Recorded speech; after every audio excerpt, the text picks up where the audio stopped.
not emitting that much 808 nanometers. I don't think it is totally unfiltered in the infrared. It is just poorly filtered. The 50 mW is emitting more infrared, but useless for the next test, where I will freeze the laser.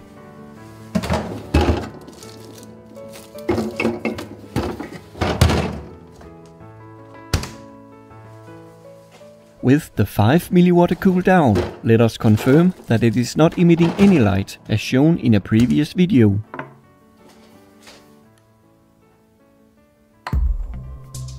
Well, it is not emitting green, as it is supposed to do. With my eyes, I don't see this odd violet light, because it is invisible infrared light. Like the light from your remote control, which the camera clearly can see too. I can only see this light if I use an infrared detector card. Actually, with the spectrometer setup, why don't we test the wavelength of remote control light? It is centered around 930 nanometers, as were all remotes I tested.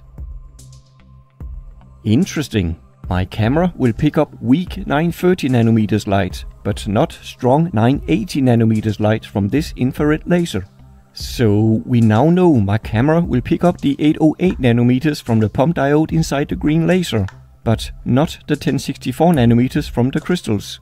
After warming up for a while, the green laser gradually starts emitting more and more green light, as the crystals inside start converting the infrared to green. The crystals are only efficient at the right temperature and when hit by the right infrared wavelength.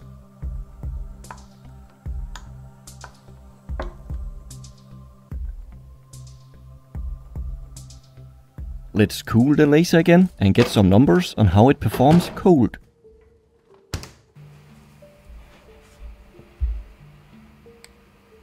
There we have it, 3 mW of only infrared output, no green and no 1064 nanometers infrared, and not even 808 nanometers infrared like the warm laser.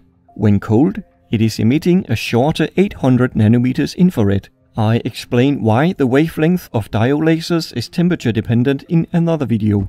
3 mW. Not really a lot, is it? I believe I have something more alarming. This garden decoration laser also features a green DPSS laser. In Denmark, these are typically used around Christmas to decorate houses on the outside with red and green laser dots, meaning the laser could be standing outside on a freezing cold night. The manufacturers seem to be somewhat aware of the issue. Inside the heatsink, otherwise meant for keeping the green laser cool in hot weather, they put a resistive heating element. With this, the green laser can be warmed up to perform well even at a frost-clear night. But did they remember to add an inexpensive infrared filter to keep the green laser from emitting infrared laser light as it heats up? Here's a quick test on the spectrometer.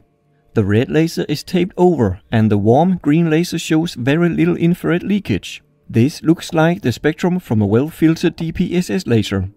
Good. What happens when it is cold?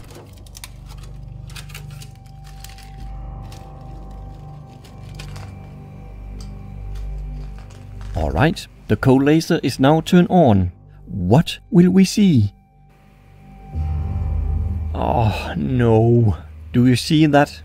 Let me remove the grid lines to make it more visible. And turn off the studio light. This is basically a strong infrared laser when turned on in the cold. 800 nanometers like the cold pen, just much stronger. I have measured it to be around 40 milliwatts of infrared in a Patreon video. After a few minutes, the heating element and the room temperature has heated the laser enough for it to start lasering in the green. However, the 808 nanometers leakage is still there. Why was it not showing in the test of the warm laser? Then the obvious hit me. Diffraction. There's a double-axis diffraction grating in front of the laser to split the single beam into hundreds. The longer the wavelength, the more the beam is spread. But there are several orders, and since the 1064 and 532 nanometers are harmonic,